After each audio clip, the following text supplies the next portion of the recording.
It's also a delight for me to introduce Julie Gourley.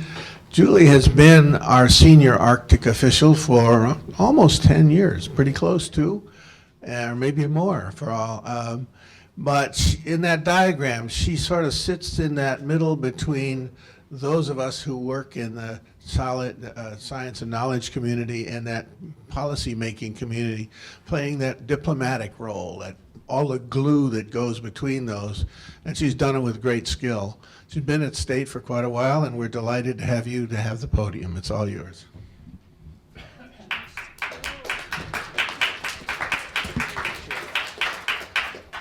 So thank you so much for having me here, and Paula actually set the stage perfectly for my talk. I'm going to delve a little bit deeper into some of the aspects of what Paula already talked about.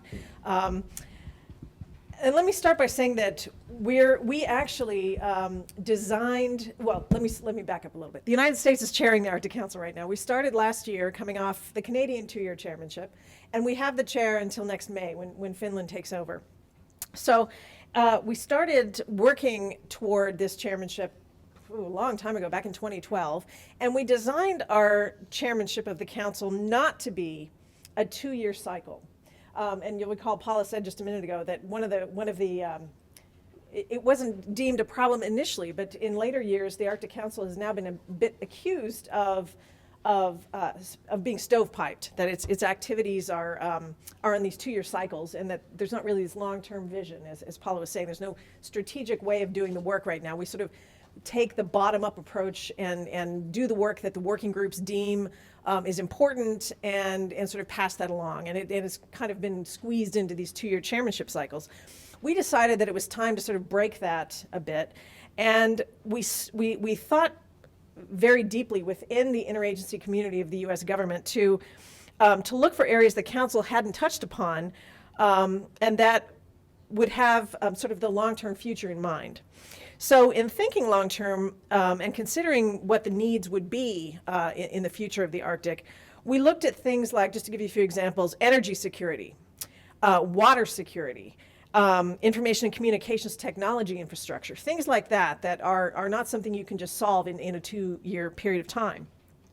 These kinds of things, though, will require long-term attention if they're to be successful, and we've been having lots of discussions with Finland in sort of the transition to see if Finland, when it takes the leadership of the council, would continue to be interested in some of these long-term prospects.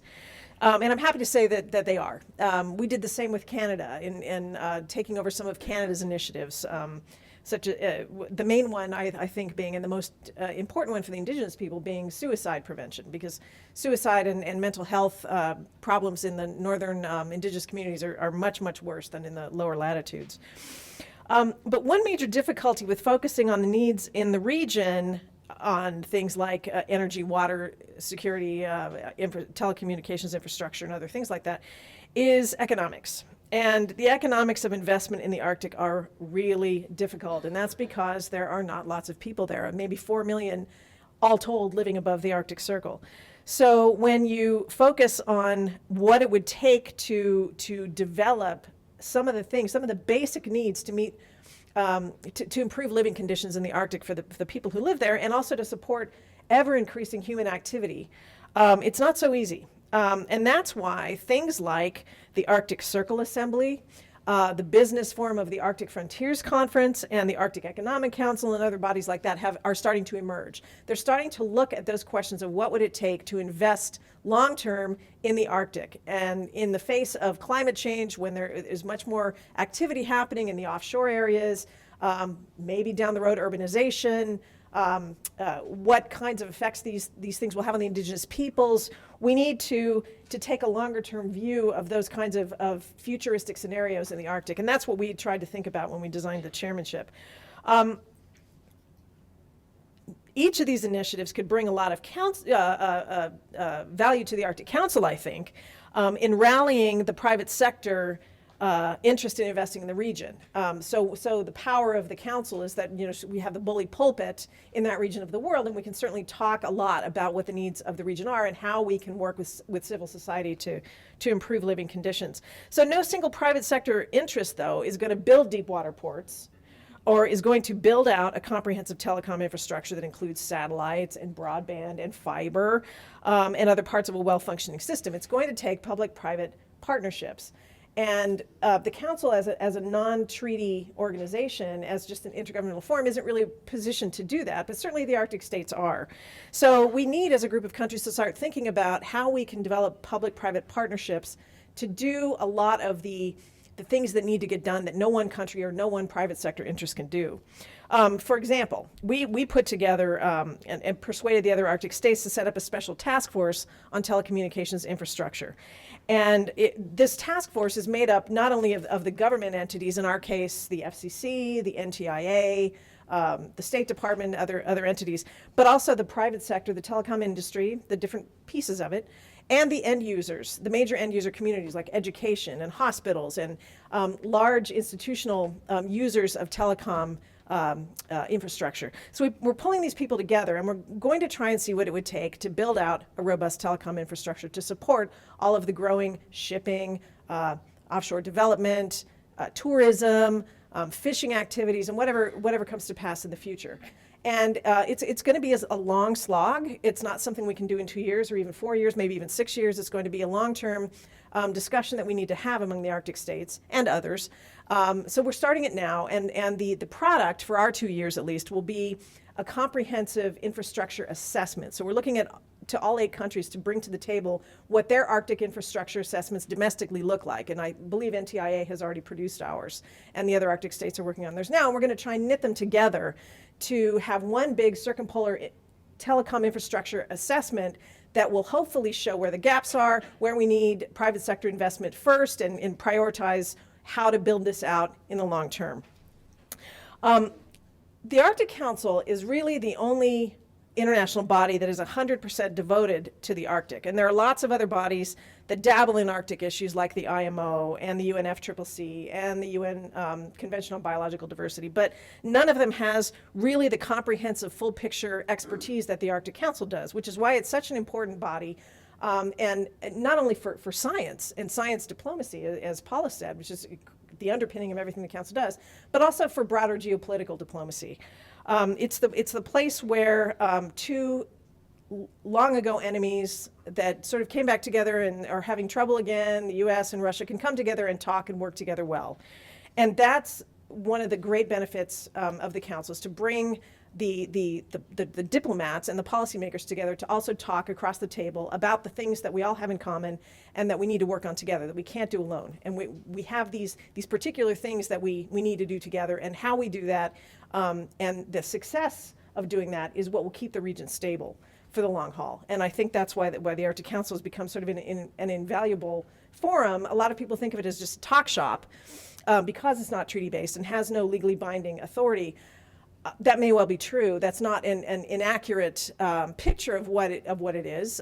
It's frankly more than that. But a talk shop is not a bad thing either. If it's a way to keep diplomacy going in the face of other global problems elsewhere, that is incredibly important. And I think that's why the Council has succeeded as much as it has.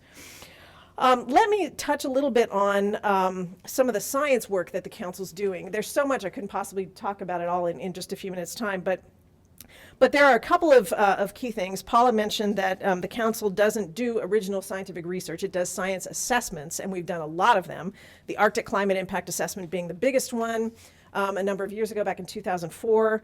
More recently, in 2008, we did an oil and gas assessment. It was the first one of its kind ever done in the Arctic that looked at both the economics and the socioeconomics and the technical aspects of offshore oil and gas development. The snow, water, ice, and permafrost assessment that looked at the cryosphere. It was sort of a follow-on to the Arctic Climate Impact Assessment, but it focused strictly on the cryosphere and what's happening with it, the Greenland ice sheet, the sea ice, the snow, the river system. And the Arctic Ocean Acidification Assessment that one of the Arctic Monitoring and Assessment Program Working Group did. It was a bit of a light touch, but we're trying to push forward a little bit more work on Arctic Ocean acidification that I'll talk about in just a minute. So there are all kinds of pieces of work, including on the climate front, and that's what I'm going to talk about first. Ambassador Brzezinski mentioned the digital elevation model and showed a picture of it up there. That was an initiative under our chairmanship that was tied in with our national Arctic strategy. where the mapping agencies of the 8 Arctic states, USGS in our case, and USGS is leading the effort, are promoting the extension of a high-resolution pan-Arctic digital elevation model for Alaska and the broader Arctic. But as we're leading it, and we already have some work done in Alaska, that's sort of the underpinning. And then we're looking circumpolar with the other, in cooperation with the other mapping agencies. When it's complete, the model will cover the entire Arctic region north of 60 degrees, as well as below 60 degrees, to include these particular 4 areas of international Arctic research interest: Greenland, the whole of Greenland, the whole of the Faroe Islands, the whole of Alaska, and the whole of the Kamchatka Peninsula. It's going to capitalize on the Arctic Spatial Data Infrastructure Project, which is sort of happening in partnership with the Arctic Council, also by the mapping agencies. And for the United States, NSF is funding the Polar Geospatial Center, which will create this pan-Arctic digital elevation model, at least for the U.S. part. Actually, Simon back there knows more about it than I do. Another piece of the climate science pie that we are promoting through the Arctic Council and have a lot of work by the Arctic states happening is led by the White House Global Change Research Program, and it's a climate change indicator system. So what we're trying to do is build on the set of climate change indicators currently under development by USGCRP to indicate the status and trends of change in key physical, biological, social, and economic parameters related to climate change impacts and effects. This activity will involve all of the Arctic states and the permanent participants, and it will link to a subset of indicators that are focused on climate change in a single pan-Arctic network, which is called the Climate Change Indicator System for the Arctic. So we're starting out with our own indicators in the US. We're expanding it to the whole circumpolar region again. The planned work includes contributing to the development of the framework for the CCISA, this Climate Change Indicator System for the Arctic, and illustrating the potential for an Arctic indicators network by identifying a subset of Arctic relevant indicators from the larger GCRP effort. As well, the administration is expanding its climate data initiative and its climate resilience toolkit to include new Arctic thematic areas encompassing more than 250 Arctic-related data sets and more than 40 maps and tools and other resources designed to support climate resilience efforts in Alaska and in the Arctic. We're also doing a lot of work, and have been for a long time, in the Arctic Council on black carbon and methane. The United States actually initiated the work in the Council back in 2009, I think, when Norway had the chairmanship. And what we wanted to do was focus some attention particularly on black carbon, because it's not part of the basket of gases in the Framework Convention. It didn't have a home really in the global debate on climate for a long time. In fact, it was kind of one of those things that a lot of the science community thought was really weird and sort of black helicopterish and strange. And the Arctic Council actually brought black carbon into the climate debate and gave it some legitimacy as a thing to study in the science community. And it was actually in the last administration that we did that, and we've been doing work on it ever since. We've had a couple of task forces looking at it, not just the science of it, which one of the working groups, the Arctic Monitoring and Assessment Program, has been doing a lot of assessing of the state of the science on black carbon and methane, but also the economics and the technologies that it would take to mitigate black carbon emissions in the Arctic states and beyond. But certainly we want the group of 8 Arctic states to first take action to mitigate black carbon, which hopefully, if the science is right, would buy us some time in the melting of the cryosphere while the whole debate about carbon dioxide is continuing on. Now, I know the science isn't completely there yet, but certainly the Council's work has been trying to forge more and more scientific consensus and to identify where the gaps are in the scientific knowledge about the climate impacts of black carbon. The health impacts of black carbon as a respirable sized particle have been known for a long time, but it's the climate impacts that were fairly new not too many years ago and that the Arctic Council brought into the debate. And now there's a lot of work going on internationally in other forums on black carbon, including still in the Arctic Council through a new expert group that is trying to really press for mitigation not only by the 8 Arctic states, but by the near Arctic states whose emissions will travel because of global weather patterns into the Arctic and have an impact there. So we'll see how we do. But if 8 countries can do something on a climate issue like this and can successfully mitigate to measurable levels, maybe it can be done and replicated in other areas of the world where black carbon's an issue, like in the Himalayas and other places. And finally, let me just touch on ocean acidification. It certainly is real. It's happening now. We have to act quickly. It's one of those issues that Ambassador Brzezinski was saying time is not on our side for. The rapid uptake of carbon dioxide is already having and will continue to have significant impacts on the marine ecosystem and the ecosystem services they provide, the coastal economies, and so forth. The Alaskan fisheries, especially the shell fisheries, are already feeling the pinch. If you read Arctic news through Barents Observer, through the Arctic Research Commission's daily readout, which is fantastic, and John Farrell right there can add you onto it if you would like. It's fantastic. I would highly recommend it. You'll see articles occasionally on what's happening to the fisheries in Alaska, and it's very real. It has very serious economic implications. And it has the potential to undermine the growth and survival of lots of marine organisms, such as plankton, clams, corals, and other parts of the marine food web.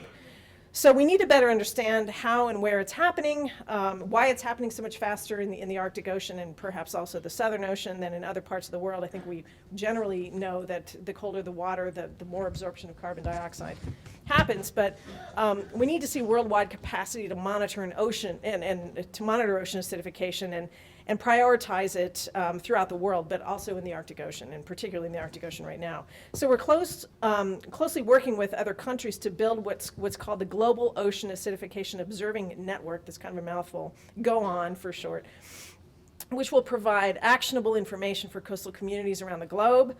In particular, we hope to have representation from all the Arctic states and to increase the number of people trained in ocean acidification monitoring techniques. So it could be a good candidate for community monitoring, community-based monitoring, which is something that is a very interesting part of the science world, in my opinion. Our efforts to initiate this will focus also on raising public awareness of ocean acidification. It seems like a topic that individual people, especially people who eat a lot of fish, can relate to about climate change. You know, climate change is so hard for a lot of people in this country to understand because it's so off in the future, and you know, other than crazy weather, it's hard to explain to people why it matters. Well, something like a fishery crashing directly because of ocean acidification is something people can really latch onto. So we're hoping to use our chairmanship, at least within the United States, and the bully pulpit therein, to educate people on ocean acidification too. So that's just kind of a taste of what the Council does on science diplomacy and in bringing the Arctic states and the observer states together. We're trying to strengthen the Council by giving more of a voice to and more action for the observer states, especially in the working groups where they can bring all kinds of expertise that we may not have in the Arctic states or may not have enough of. We're trying to strengthen the Council by bringing a bit more of a top-down policy perspective into the work instead of so much of a bottom-up approach to it. So we're trying to do little fixes that hopefully in the long haul will strengthen the Council into a better and more nimble and more active body than when we found it. But it's going to take a long time to continue with a lot of these long-term efforts, and certainly I think as long as the Council exists and continues to be a strong player in this arena and the diplomacy remains alive, we'll all be doing pretty well up there. Thank you very much. Julie, thank you very, very much. Appreciate that. Well done.